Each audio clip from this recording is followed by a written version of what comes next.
Eu sou humano e, portanto, nada do que é humano me é estranho. Assim falava o poeta e dramaturgo romano Terêncio, e assim falo eu, Flávio Ricardo Vassoler, escritor, professor e youtuber. E hoje, em mais um vídeo de leitura literária aqui do meu canal do YouTube, Flávio Ricardo Vassoler, eu trago para vocês fragmentos do livro Os Analectos, de autoria do grande filósofo moral chinês Confúcio, que viveu entre os séculos 6 e 5 a.C. Sem mais então, passemos a palavra a Confúcio, esse grande filósofo moral, para nós lermos aqui os 3 primeiros livros dos Analectos. Livro 1. O mestre disse: não é um prazer, uma vez que se aprendeu algo, colocá-lo em prática nas horas certas? Não é uma alegria ter amigos que vêm de longe? Não é cavalheiresco não se ofender quando os outros falham em apreciar suas habilidades? Yu Tzu disse: é raro um homem que é bom como filho e obediente como jovem ter a inclinação de transgredir contra seus superiores. Não se sabe de alguém que, não tendo tal tendência, tenha iniciado uma rebelião. O cavalheiro dedica seus esforços às raízes, pois, uma vez que as raízes estão estabelecidas, o caminho daí brotará. Ser um filho bom e um jovem obediente é talvez a raiz do caráter de um homem. O mestre disse: é raro de fato que um homem com palavras ardilosas e um rosto bajulador seja benevolente. Zheng Tzu disse: todos os dias examino a mim mesmo sob 3 aspectos. Naquilo que fiz pelo bem-estar do outro, falhei em fazer o meu melhor. Ao tratar com meus amigos, falhei em ser fiel às minhas palavras. Ensinei aos outros algo que eu próprio não tenho experimentado. O mestre disse: ao governar um reino com 1000 carruagens, trate dos negócios com reverência e seja coerente com aquilo que fala. Evite gastos excessivos e ame os seus semelhantes. Empregue o trabalho do povo apenas nas épocas certas. O mestre disse: um rapaz deveria ser um bom filho em casa e um jovem obediente fora de casa. Parcimonioso com a fala, mas coerente com o que diz. E deveria amar todo o povo, mas cultivar a amizade dos seus semelhantes. Se lhe sobrar alguma energia dessas ações, que ele a dedique a tornar-se um homem culto. Tzu Xia disse: eu diria que recebeu instrução aquele que aprecia homens de excelência, enquanto outros homens apreciam belas mulheres. Que se dedica ao máximo ao servir os seus pais e oferece a sua pessoa a serviço do seu senhor. E que, nas relações com seus amigos, é coerente aquilo que diz, mesmo que afirme que nunca recebeu educação. O mestre disse: um homem a quem falta seriedade não inspira admiração. Um cavalheiro que estuda não costuma ser inflexível. Estabeleça como princípio fazer o melhor pelos outros e ser coerente com o que diz. Não aceite como amigo ninguém que não seja tão bom quanto você. Quando cometer um erro, não tenha medo de corrigi-lo. Zheng Tzu disse: conduza aos funerais dos seus pais com esmero e não deixe que sacrifícios aos seus remotos ancestrais sejam esquecidos, e a virtude do povo penderá para a perfeição. Tzu Xin perguntou a Tzu Kung: quando o mestre chega em um reino, ele invariavelmente fica sabendo sobre o governo do lugar. Ele busca tais informações? Ou elas lhe são fornecidas? Tzu Kung disse: o mestre conquista-as sendo cordial, bom, respeitador, moderado e deferente. O modo com que o mestre busca informação é, talvez, diferente do modo com que os outros homens as buscam. O mestre disse: observe o que um homem, enquanto seu pai está vivo, planeja fazer, e então observe o que ele faz quando seu pai falece. Se, durante 3 anos, ele não se desviar do bom caminho, do caminho do pai, ele pode ser chamado de um bom filho. Yu Tzu disse, das coisas proporcionadas pelos ritos, a harmonia é a mais valiosa. Dos caminhos dos antigos reis, este é o mais belo e é seguido igualmente em questões grandes ou pequenas, embora nem sempre funcione. Buscar sempre a harmonia sem regulá-la pelos ritos, simplesmente pela harmonia, na verdade, não funcionará. Yu Tzu disse, ser coerente com as próprias palavras é ter moral, no sentido de que isso faz com que as palavras dessa pessoa possam ser repetidas. Ser respeitoso significa ser observador dos ritos, no sentido de que isso possibilita que se fique longe da desgraça e do insulto.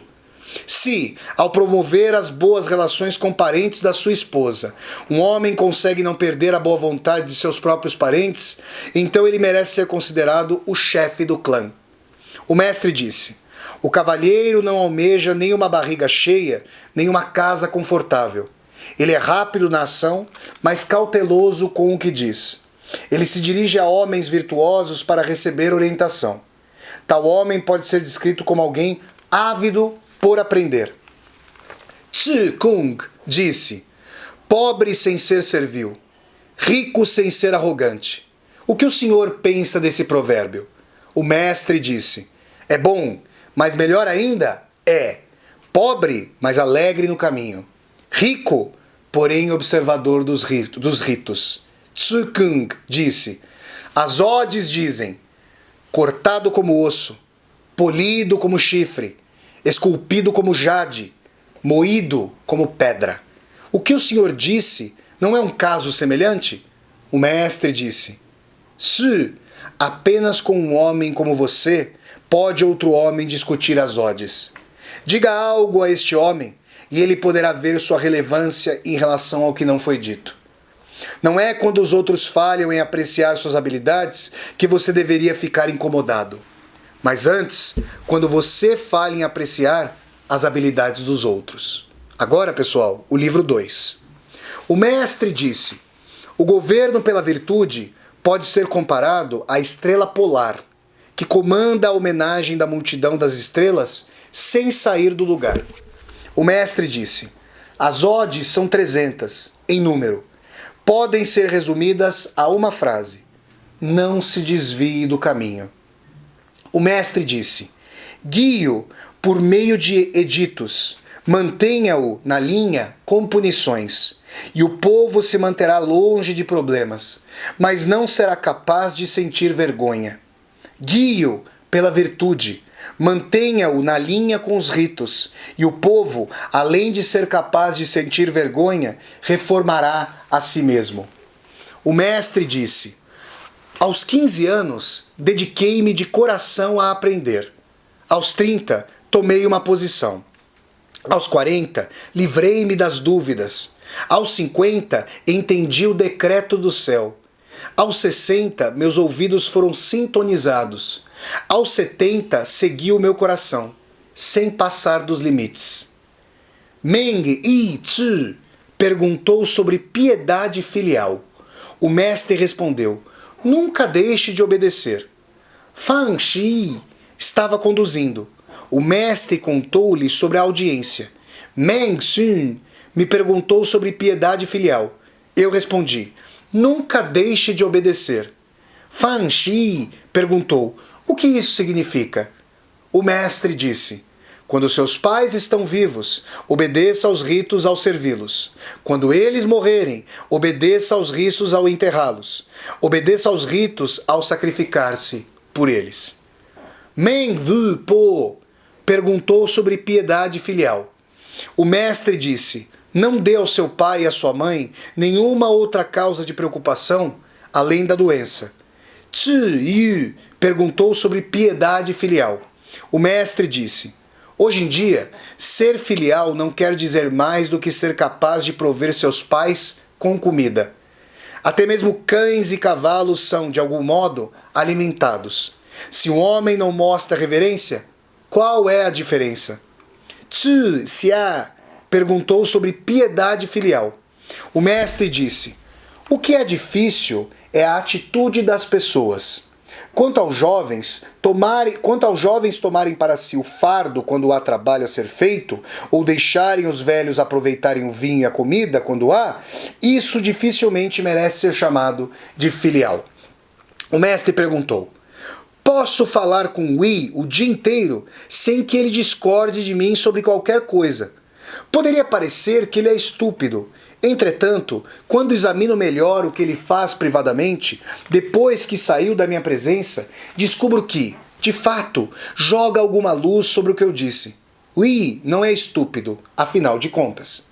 O mestre disse: veja os meios que um homem emprega, observe o caminho que ele toma e examine a circunstância em que ele se sente confortável. Como poderia o verdadeiro caráter de um homem esconder-se? Como poderia o verdadeiro caráter de um homem, justamente, esconder-se? O mestre disse: merece ser um professor o homem que descobre o novo ao refrescar na sua mente aquilo que ele já conhece. O mestre disse: o cavalheiro não é um pote. Tzu Kung perguntou sobre como é o verdadeiro cavalheiro. O mestre disse: ele coloca suas palavras em ação e só então permite que as palavras sigam-lhe a ação. O mestre disse: o cavalheiro associa-se com pessoas, mas não entra em clubes. O pequeno homem entra em clubes, mas não se associa com ninguém. O mestre disse: se um homem aprende com os outros, mas não pensa, ele ficará confuso. Se, por outro lado, um homem pensa, mas não aprende com os outros, ele estará em perigo. O mestre disse: atacar uma questão pelo lado errado nada mais pode senão causar danos.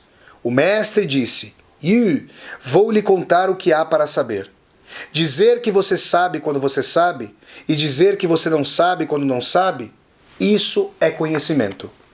Tzu Shan estudava com o objetivo de seguir uma carreira oficial.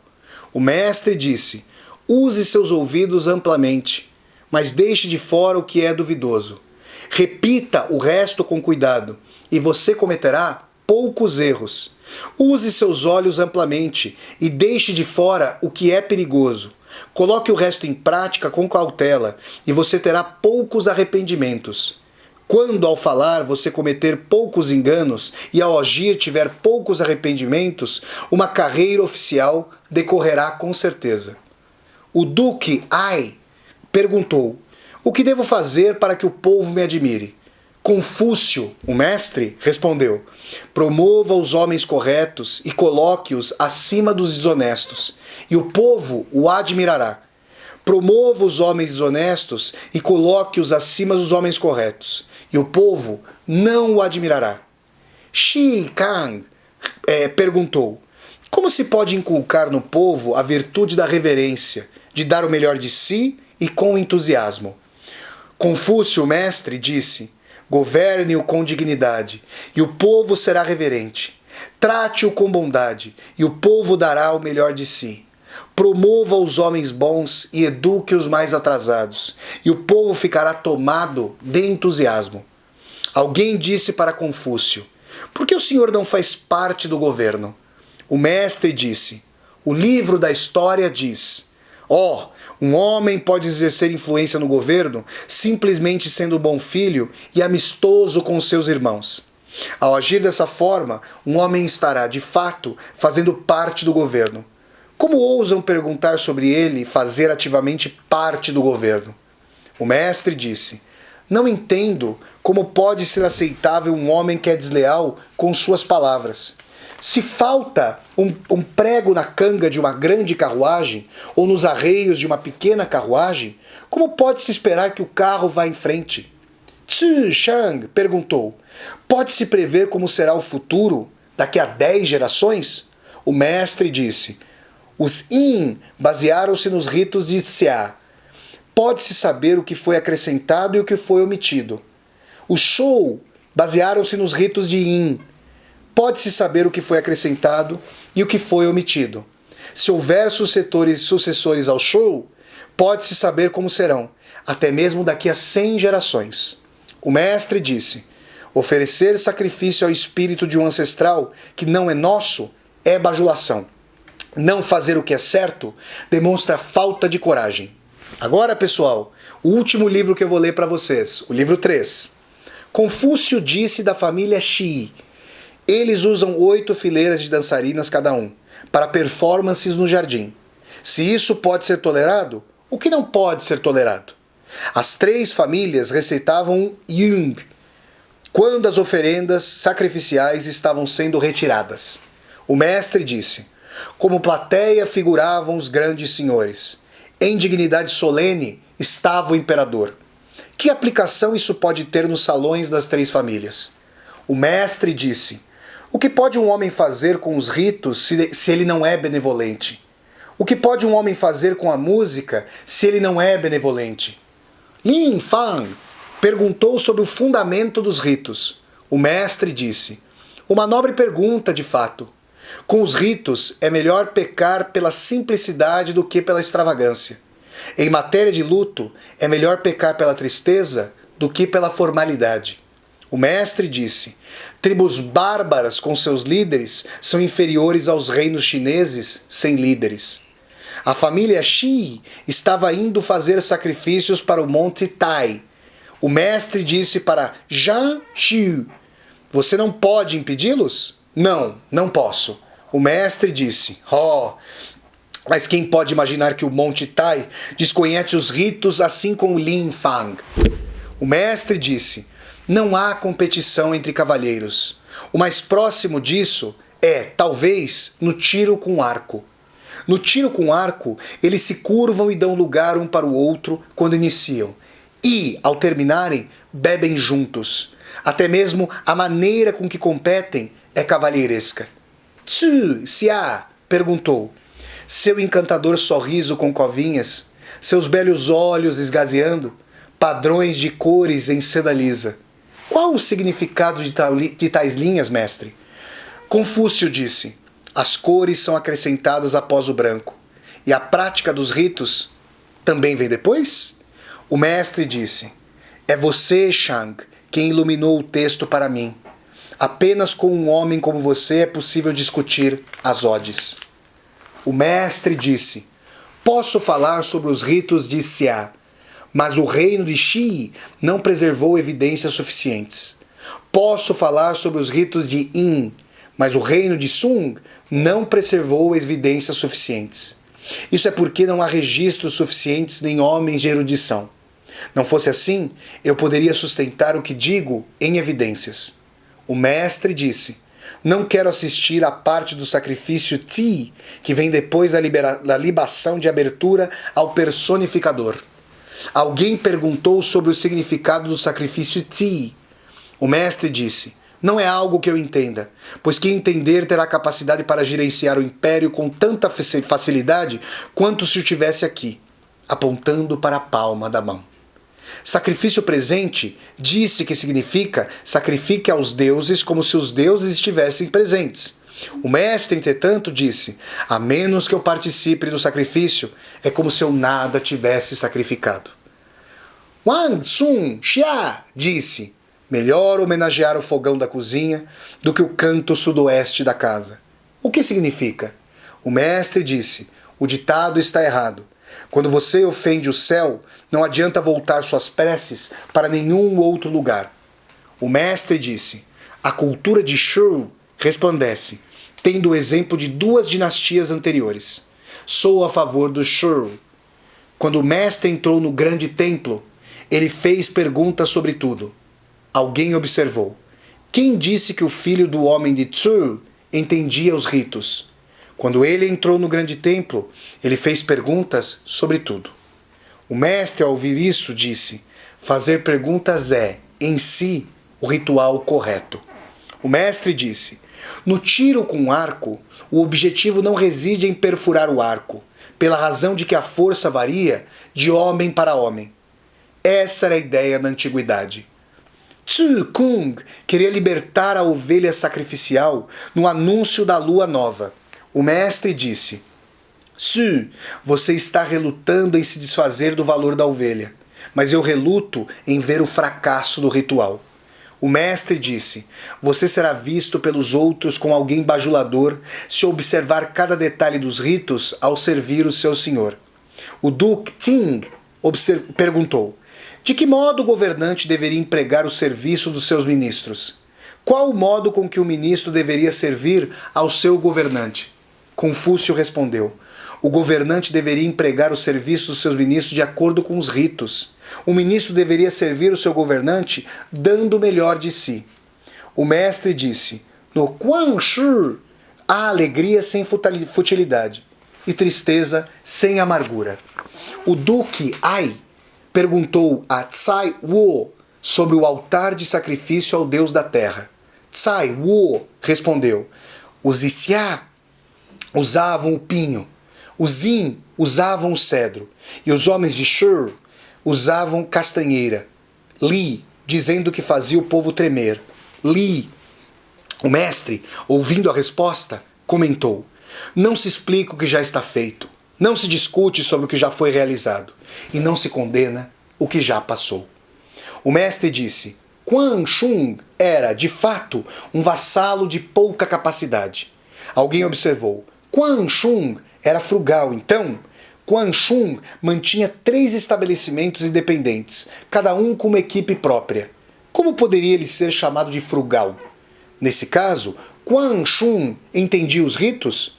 Governantes de reinos erigem anteparos de tela para seus portões. Quan Shun também erigia tal anteparo.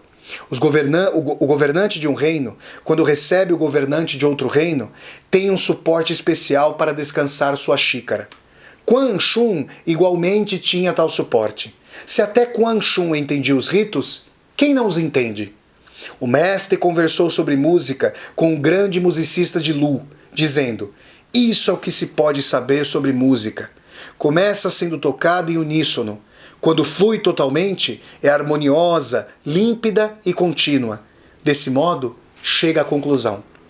O fiscal de fronteira de Yi requereu uma audiência com Confúcio, dizendo: nunca me foi negada nenhuma audiência por um cavalheiro que tenha vindo aqui. Os acompanhantes o apresentaram a Confúcio. Quando saiu, o oficial disse: estão preocupados, cavalheiros, com a perda do cargo? O império há muito não segue o caminho. O céu vai usar o mestre de vocês como badalo de um sino. O mestre disse sobre Shao, que era perfeitamente linda e perfeitamente boa, e sobre Wu, que era perfeitamente linda, mas não perfeitamente boa. O mestre disse: o que posso achar digno de nota em um homem a quem falta tolerância, quando em uma alta posição, a quem falta reverência, quando realiza os ritos, e a quem falta tristeza, quando em luto. Pessoal, esses foram os 3 primeiros livros dos Analectos, obra de filosofia moral do mestre chinês Confúcio, que viveu entre os séculos 6 e 5 antes de Cristo, no milenar Império Chinês.